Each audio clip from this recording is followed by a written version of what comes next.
তুমি কি গত বছরের মতো দর্শনে ১০০ তে ১০০ পেতে চাও? তাহলে এই ভিডিওটা তোমার জন্য। দর্শনে ৯০ পেতে চাও? তাহলে তোমার জন্য। যদি তুমি শুধু দর্শনে পাস করতে চাও, তাহলে কিন্তু তোমার জন্য। দেখো, দর্শনে আমি মাত্র কয়েকটা সাজেশন দেবো। তোমরা তো অনেকেই জানো, অর্থাৎ যারা একটুখানি ভালো করে পড়াশোনা করে সারা বছর এবং পড়াশোনার সঙ্গে যুক্ত বা বিভিন্ন সিলেবাসের সঙ্গে বা বিভিন্ন সাজেশনের সঙ্গে যুক্ত, তারা কিন্তু জানো যে দর্শনে মাত্র কয়েকটা জিনিস পড়েই কিন্তু ১০০ তে ১০০ পাওয়া সম্ভব। ছেলেমেয়েরা কিন্তু দর্শনে ১০০ তে ১০০ পেয়েছে, তার প্রমাণ তোমরা নিজেরাই জানো। তোমরা যেখানে টিউশন পড়ছো বা প্রাইভেট পড়ছো বা স্কুল টিচার, তারাও কিন্তু বলে দর্শনে ১০০ তে ১০০ পাওয়া যায়। এটা 100% সত্য। কারণ দর্শনে জাস্ট কয়েকটা মাত্র প্রশ্ন এবং প্রত্যেকটা প্রশ্নের সঙ্গে লজিক থাকে। তুমি হয় প্রশ্ন করবে ভাই, নইলে লজিক করবে। এই যে কোনো একটা করলেই কিন্তু তুমি 40-এ বড় মান যেটা 40-এ 40-ই কিন্তু পেয়ে যাবে। তাহলে চলো বেশি কথা না বলে আসল ভিডিওটা শুরু করা যাক। দেখো, দর্শনে যে ৮ মার্কের বড় প্রশ্ন হয়, তোমরা জানো প্রত্যেকটা প্রশ্ন হয় ৮ মার্কের। এবং বড় প্রশ্নগুলো বলছি ৫টা করতে হবে। সেই ৮ মার্কের, ধরো তোমাকে এই প্রশ্নটা দিয়েছে, এই প্রশ্নটা ৮ মার্ক থাকে, মানে যে করে থাকে, যদি এই পার্ট আর এই পার্ট টোটাল পার্ট থাকে, তাহলে ৪+৪ মানে ৮। অথবা দিয়ে এটার সঙ্গে ৪টে তোমাকে লজিক থাকবে, সেই ৪টের জন্য ২ করে, মানে একটার জন্য ২ করে, ৪×২ = ৮। তুমি হয় এই পার্টটা তুমি করবে, আর না হলে কি তুমি লজিকটা করবে। তুমি যে পার্টটা ভালো পারো সেই পার্টটা করবে। তো এইখান থেকে সাজেশন দেখে তার আমি কয়েকটা প্রশ্ন রেখেছি। প্রথমে নিরপেক্ষ বচনের গুণ ও পরিমাণ বলতে কি বোঝো? দৃষ্টান্ত সহ নিরপেক্ষ বচনের চতুর্বর্গ পরিকল্পনাটি ব্যাখ্যা করো। গুণ ও পরিমাণ অনুসারে নিরপেক্ষ বচনের শ্রেণীবিভাগ করো। পরের প্রশ্ন চলে আসে, পদের ব্যাপ্যতা বলতে কি বোঝো? ব্যাপ্যতার নিয়মগুলো লেখো। ৪টি নিরপেক্ষ বচনের কোন পদ ব্যাপ্য এবং কোন পদ অব্যাপ্য তাই লেখো। তাহলে তুমি যদি এইখান থেকে এই প্রশ্নটা আসে ধরো, তাহলে এই প্রশ্নটা আসবে, এর সঙ্গে আবার কি ৪টে তোমাকে লজিক থাকবে। তাহলে তুমি হয় এটা করবে, না হয় ৪টে লজিক করবে। এবার তুমি যদি মনে করো এক দাগে তুমি লজিকটা করলে না, প্রশ্নটা করলে, খুব ভালো করে বুঝে নেবে। এক দাগে প্রশ্ন আছে, এই প্রশ্নটা প্লাস ৪টি লজিক আছে। তুমি এক দাগে প্রশ্নটা পারলে, প্রশ্নটা করলে। ২ দাগেও কিন্তু তোমার প্রশ্নটা করতে এমন কোনো কথা নেই। ২ দাগের মধ্যে এই প্রশ্ন থাকবে প্লাস এইখানে আবার ৪টি লজিক থাকবে। তুমি সেইখানে এইখানে প্রশ্ন করেছো, ঠিক আছে, এই দাগে তুমি প্রশ্নটা পারছো না, তুমি লজিকটা পারছো, লজিকটা সহজ আছে, লজিকটা করে দিচ্ছ। এইভাবে কিন্তু তুমি করতে পারছো। তারপরে দেখো, ৩ দাগের থেকে তুমি যেটা পড়বে, ৩ দাগের প্রশ্নের মধ্যে পড়বে তুমি আবর্তনের সংজ্ঞা দাও ও শ্রেণীবিভাগ করো। এ বচনের সরল আবর্তন আদৌ সম্ভব কি? ও বচনের আবর্তন সম্ভব নয় কেন? বিবর্তন কাকে বলে? উদাহরণ সহ বিবর্তনের নিয়ম লেখো। বিবর্তনকে কেন অমাধ্যম অনুমান বলে? দেখো, এই ছিল কয়েকটা মাত্র প্রশ্ন। এবার দেখো, তুমি কয়েকটা টিকামূলক প্রশ্ন বা সংক্ষিপ্ত প্রশ্ন বলতে পারে, সেগুলো কি? অবৈধ সাধ্যদোষ সম্পর্কে লেখো। অবৈধ পক্ষদেশ বলতে কি বোঝো? দৃষ্টান্ত সহ বুঝিয়ে দাও। অবৈধ হেতুদোষ সম্পর্কে টিকা লেখো। এইরকম তোমার থাকতে পারে।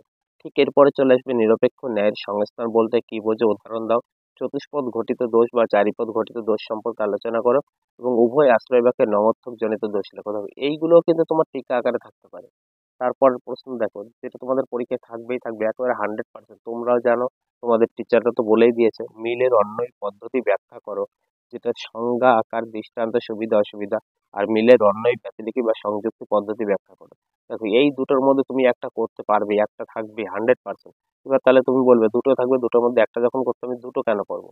ব্যাপারটা হচ্ছে এই, ধরো তুমি এই প্রশ্নটা পড়ে গেলে, আরেকটা প্রশ্ন যেটা, মানে একটা থাকবে পুরো সহজ সরল বুঝতেই পারবে, আরেকটা প্রশ্ন কিছু কিছু লাইন তুলে দেবে তোমাকে। ধরো এমন একটা লাইন দিলো, সেই লাইনটা তো লজিকের মতো একটা লাইন দিলো, সেই লাইনটা তোমার পড়ে বুঝতে হবে সেটা কি মিলের অন্যয় পদ্ধতি খাচ্ছে না ব্যতিরেকে পদ্ধতি খাচ্ছে। তখন সেইভাবে তোমার লিখতে হবে। তো এই প্রসঙ্গে কিন্তু এগুলো এইভাবেই থাকে। দেখো, চলে আসে এরপরে সংক্ষিপ্ত টিকা, মানে আবার কিছু টিকা আছে। এই টিকা থেকে কোনটা পড়ে? সহ কার্যকে কারণ মনে করার দোষ, মন্দ উপমা যুক্তি, অবৈধ সামান্যীকরণ দোষ। এরপরে পড়বে কোনো অবান্তর বা অপ্রাসঙ্গিক ঘটনাকে কারণ বলে মনে করার দোষ। তারপরে তুমি পড়বে অপর্যবেক্ষণ দোষ, বহুকরণ বাদ। তো এই টিকাগুলো পড়ে যাও, এইখান থেকে তুমি কিন্তু 100% পুরো কমন পাবে। এবার তুমি জিনিসটা একটুখানি বুঝে নাও। আমি বলে দিয়েছি এখানে খোপের মধ্যে কি করে দিয়েছে, একটা নোট করে দিয়েছি। এই সাজেশনের প্রতিটি প্রশ্নের সঙ্গে অথবা দিয়ে লজিক করতে আসবে। যে যেটা পারবে সেটাই করবে। আমি এই তোকে যেটা বোঝালাম সেটা কিন্তু আবার তোমাদের লিখে দিয়েছি, কারণ তোমরা তো অনেকে আমার কথা শোনো না, আমার বকবকানি বলে শুনতে ভালো লাগে না, তারা লেখাটা দেখে বুঝে নেবে। তারপরে দেখো, নিরপেক্ষ সাপেক্ষ বচনের পার্থক্য লেখো।